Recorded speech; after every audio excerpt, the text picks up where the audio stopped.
Hello મિત્રો, હર હર મહાદેવ, નમસ્કાર. કાલે મને ફોન આવ્યો રવાપરવાળા કિરણ મહારાજ શાસ્ત્રીનો.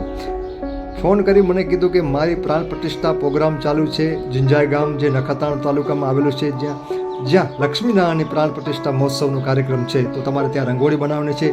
તો સવારના બાઇક લઈ લીધી અને બાઇક લઈ અને હું નીકળી ગયો અને તરત પહોંચી આવ્યું જિંજાઈ ગામ.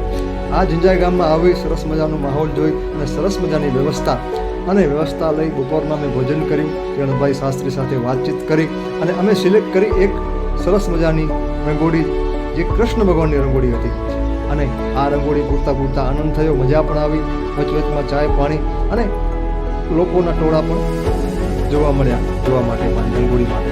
પણ મનમાં એક ઉત્સાહ હતો, કેવી બનશે, સરસ બનશે કે નહીં. આ છે કિરણ મહારાજ શાસ્ત્રીની યજ્ઞશાળા, એની પાસમાં જ બાજુમાં જ મારી રંગોળી. તો આ રંગોળી તમને કેવી લાગી? જો સારી લાગી હો તો જરૂરથી મને કમેન્ટ કરશો અને લાઈક તો જરૂરથી ભૂલાશો નહીં. હર હર મહાદેવ.